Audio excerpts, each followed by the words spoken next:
गंगाखेड पेटलं, अन्यायाविरोधात समाज रस्त्यावर. गंगाखेड येथे आरक्षण चळवळीतील कार्यकर्ते महेश बिडकर यांच्यासोबत झाल्याचा आरोप असलेल्या घटनेच्या निषेधार्थ आज शहरात संतप्त निषेध मोर्चा काढण्यात आला.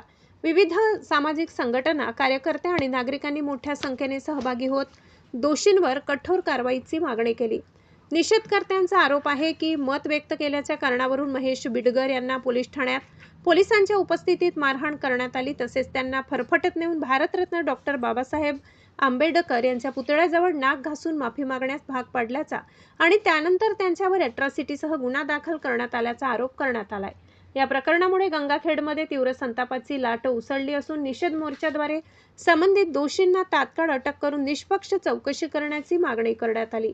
यावेळी आंदोलनाची स्पष्ट केले की लोकशाही व्यवस्थेत प्रत्येक नागरिकाला आपले मत व्यक्त करण्याचा अधिकार आहे. मतभेद असू शकतात, परंतु हिंसा, मारहाण, अपमान किंवा कायद्याचा गैरवापर कोणत्याही परिस्थितीत स्वीकारार्ह नाही. कायद्यापुढे सर्व समान असून दोषींवर कठोर आणि निष्पक्ष कारवाई व्हावी अशी मागणी करण्यात आली. माधव न्यूज महाराष्ट्र, संपादक सुरेश पोटे. इतकंच. अशा आणखी महत्त्वाच्या बातम्या पाहण्यासाठी आमच्यासोबत जोडलेले रहा. आमचा व्हिडिओ लाईक, शेअर आणि चॅनल सबस्क्राईब करायला विसरू नका. धन्यवाद.